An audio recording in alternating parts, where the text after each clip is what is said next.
12월 12일 서울 한복판의 차가운 겨울날이었다. 도시 중심계에 위치한 최고급 호텔은 재벌가의 외동딸인 이수진과 유명 기술기업의 젊은 CEO 김민재의 결혼식을 위해 모인 양가 가족들로 북적였다. 결혼식은 호텔의 대연 회장에서 진행되었으며 반짝이는 크리스탈 샹들리에, 고전적인 조각상들, 완벽하게 차려진 하얀 식탁보가 돋보였다.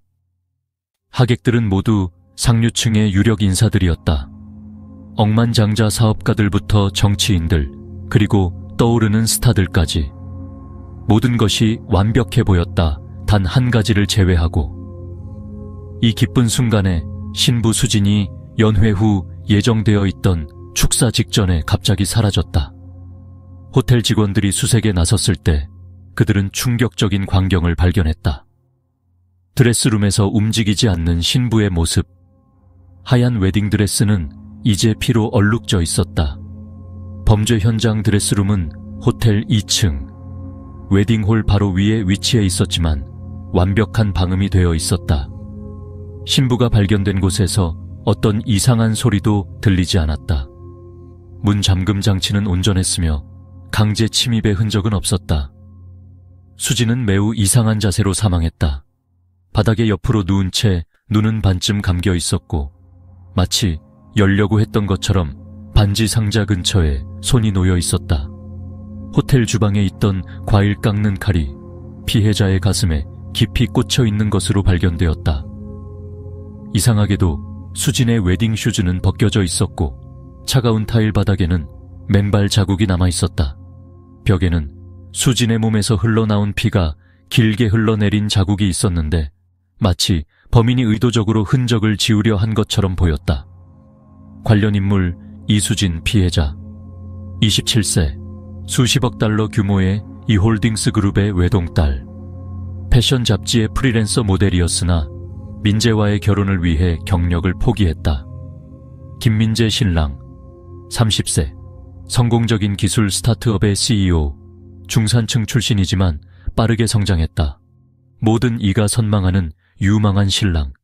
의문점, 수진과의 사랑은 진실한 것인가? 아니면 두 가문 간의 재정적 계약일 뿐인가?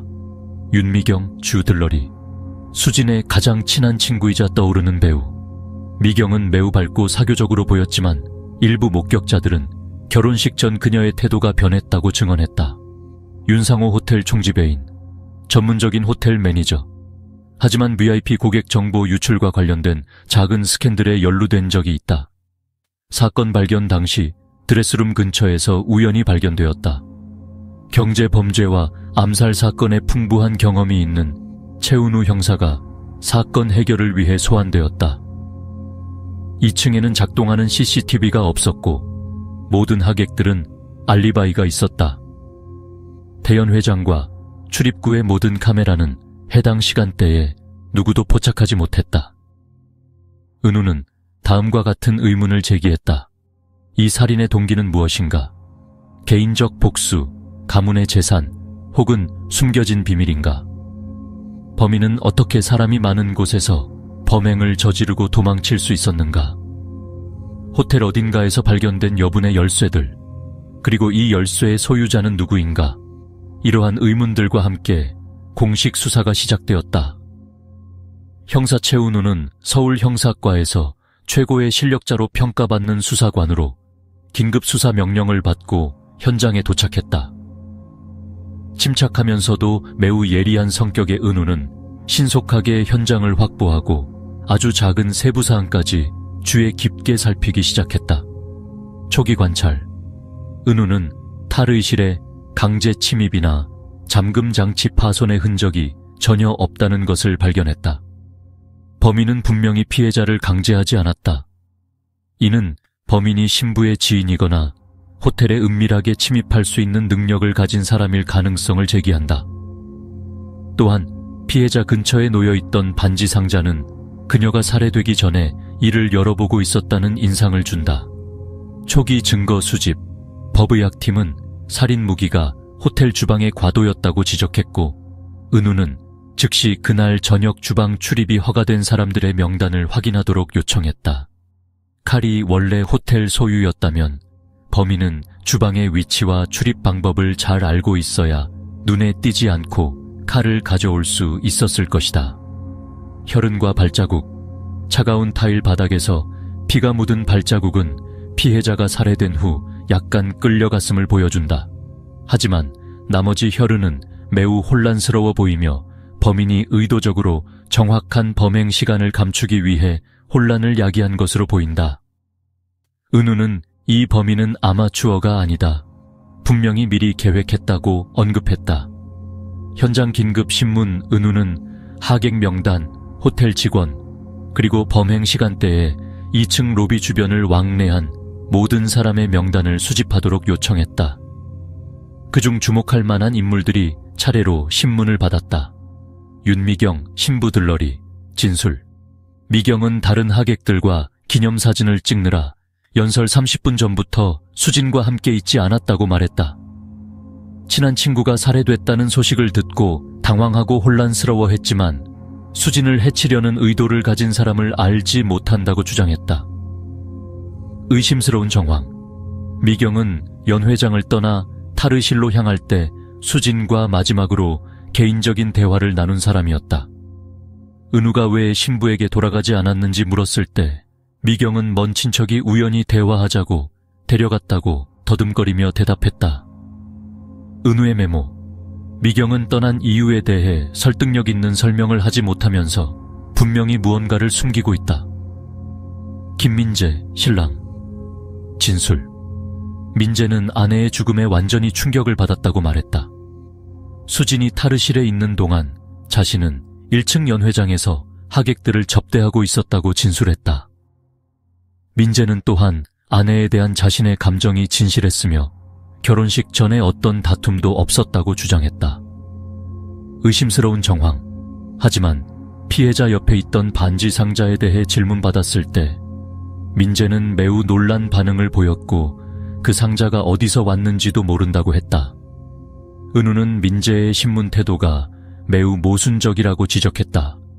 그는 슬픔을 보이면서도 동시에 뭔가를 피하려는 듯한 어색한 모습을 보였다. 은우의 의문. 민재가 진실을 숨길 만한 이유가 있을까? 이것이 단순히 아내를 잃은 슬픔인지 아니면 그가 치명적인 비밀을 간직하고 있는 것인지. 윤상호, 호텔 매니저. 진술. 윤상호는 2층의 보안 카메라가 몇 주 전부터 해결되지 않은 기술적 문제로 작동하지 않았다고 주장했다. 또한 연회 동안 2층은 서빙 직원들과 신부 들러리들이 가끔 오르내리는 것 외에는 사람들의 왕래가 많지 않았다고 진술했다. 상호는 1층에서 하객들을 관리하고 있었으며 사건 소식을 전해 들을 때까지 아무것도 몰랐다고 말했다. 의심스러운 정황. 한 서빙 직원이 나중에 사건 발생 시점에 상호가 2층으로 올라가는 것을 목격했다고 진술했지만 상호는 자신의 진술에서 이 점을 언급하지 않았다. 은우의 의심. 호텔 매니저가 무언가를 숨기고 있거나 범인과 연관이 있을까? 첫 번째 전환점. 은우가 단서들을 모으기 시작했을 때 새로운 예상치 못한 발견이 사건을 더욱 복잡하게 만들었다. 반지 상자에 대한 발견. 분석 결과 피해자 근처에서 발견된 반지 상자는 결혼식용 반지 상자가 아니었다. 그것은 오래된 반지를 담았던 상자였으며 안쪽에는 모든 것에 대해 미안해요. 우리가 서로를 용서할 수 있기를 바랍니다. 라는 송을씨가 적혀 있었다. 은우는 상자의 이력을 조사하도록 요청했고 이것이 수진의 과거와 관련된 물건이라는 것을 발견했다. 이는 그녀가 김민재와 약혼하기 전에 비밀리에 가졌던 과거의 관계와 연관이 있었다. 이 반지는 사건의 동기를 밝힐 수 있는 열쇠가 될 수 있었다. 반지 상자 분석. 반지 상자 안에서 모든 것에 대해 죄송합니다. 우리가 서로를 용서할 수 있기를 바랍니다. 라는 문구를 발견한 후 최은우 형사는 이 물건에 대한 DNA 분석을 요청했다. 분석 결과 신랑 김민재나 호텔 직원이 아닌 낯선 남성의 지문이 발견되었다. 새로운 단서가 드러났다. 반지 상자는 수진의 과거 연인이었던 남성의 것이었다. 수집된 정보에 따르면 약혼 전 수진은 한준혁이라는 젊은 변호사와 4년 이상 연애 관계를 유지했으며 그는 수진이 결혼을 결정한 직후 그녀의 삶에서 사라졌다. 은우는 즉시 한준혁의 정보를 조사했다. 기록을 통해 그는 이 남자가 복잡한 이력을 가지고 있음을 발견했다. 이전 여자친구와 헤어진 후 협박 혐의로 고소당했으며 권력 있는 가문의 지원으로 여러 개인 스캔들 조사에서 법적 책임을 피했다. 준혁의 아버지는 몇 년 전 이홀딩스의 경쟁사와 토지 분쟁으로 소송을 벌인 적이 있었다. 들러리 윤미경 친구 신문 최은우 형사는 수진의 가장 친한 친구이자 들러리인 윤미경에 대한 의심을 이어갔다. 조사 결과 은우는 미경이 사실 과도한 지출 습관으로 인한 큰 빚을 지고 있는 불안정한 재정 이력이 있음을 발견했다. 하지만 최근 2개의 큰 광고 프로젝트로 그녀의 수입이 급증했다. 미경의 모순된 진술. 새로운 신문에서 은우는 미경이 타르시를 떠난 시간에 대해 거짓말을 했다고 지적했다. 호텔 직원은 신부가 발견되기 10분 전에 미경이 2층으로 돌아오는 것을 목격했다고 확인했다. 은우가 직접 물었다. 피해자가 손에 들고 있던 갑오 반지 상자에 대해 아는 것이 있습니까? 미경은 당황한 기색을 보이며 대답했다. 그 반지는 그녀의 옛 연인의 것이에요. 누군가가 결혼식을 망치려고 보냈을 거예요. 하지만 은우는 즉시 이 말이 공포를 감추기 위한 것임을 알아챘다. 미경이 반지 상자를 보낸 것과 관련이 있을까? 호텔 매니저 윤상호의 예상치 못한 정보, 계속해서 의심을 품은 최은우는 호텔 매니저 윤상호와 관련된 서류를 재검토했다. 호텔 업무 이력에서 그는 수상한 작은 주문을 발견했다. 결혼식 직전에 누군가가 2층에 숨겨진 카메라를 설치해달라고 요청했지만 이 주문은 결혼식 며칠 전에 취소되었다. 이 문제에 대해 질문을 받은 윤상호는 고객의 실수라고 변명했다. 하지만 전자 영수증을 확인한 결과 결제자가 결혼식 진행팀과 관련이 있었으며 누군가가 멀리서 모든 것을 지켜보려 했다는 가능성이 더욱 분명해졌다. 상호는 진술에서 덧붙였다. 그날 낯선 남자를 보았습니다. 그는 자신이 이 가문의 친한 친구라고 하면서 안내원과 함께 위층으로 올라갔습니다. 이는 은우에게 의문을 제기하게 했다.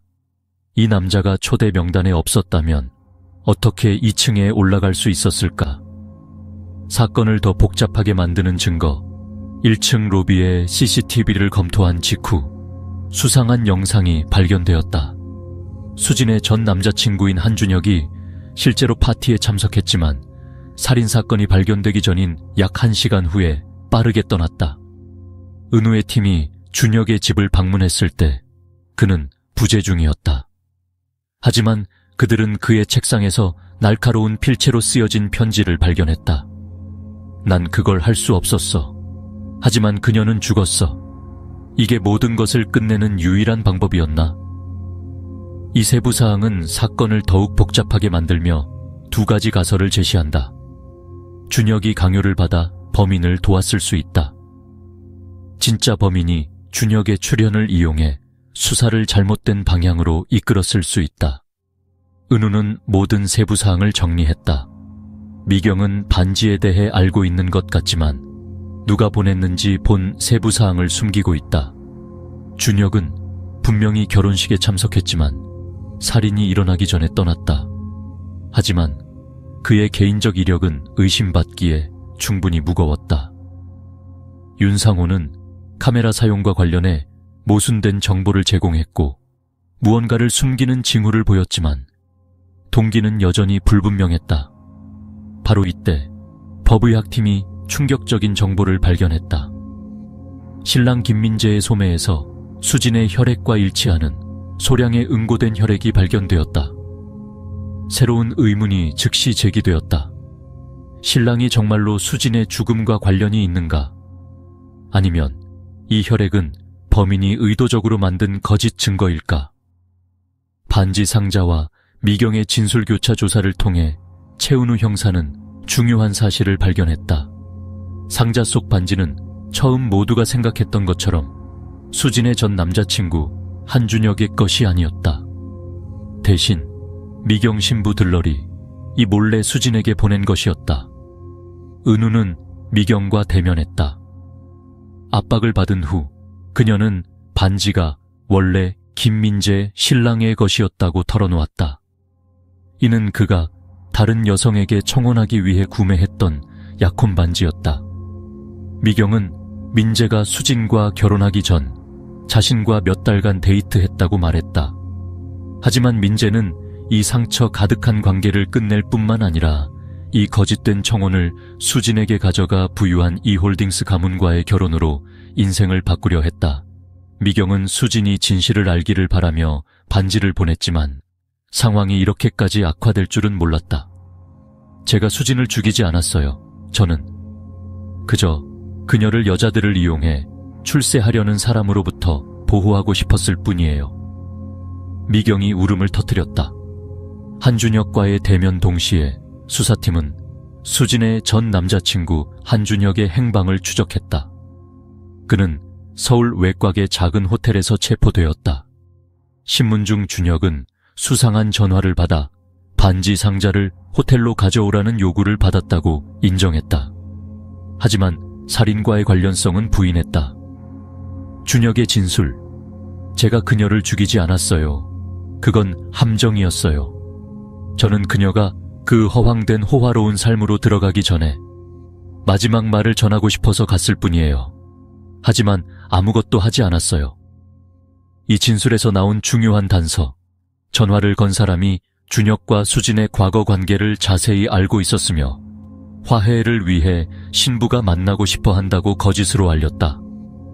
통화 기록을 통해 이 전화번호가 호텔 매니저 윤상호와 연관되어 있음이 밝혀졌다. 비밀의 베일을 벗기다 호텔 매니저 윤상호 최은우는 즉시 처음부터 진실을 숨긴 것으로 보이는 윤상호와 대면했다.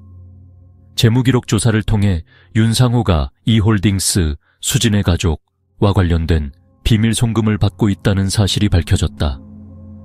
결국 압박을 받은 윤상호는 자신이 신랑 김민재를 도왔다고 인정했다.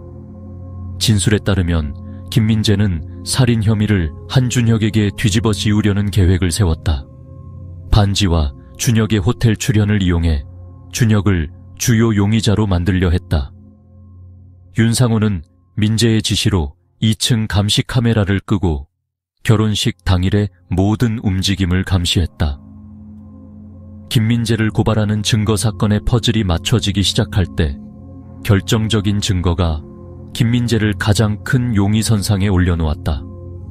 그의 소매에 묻은 혈흔.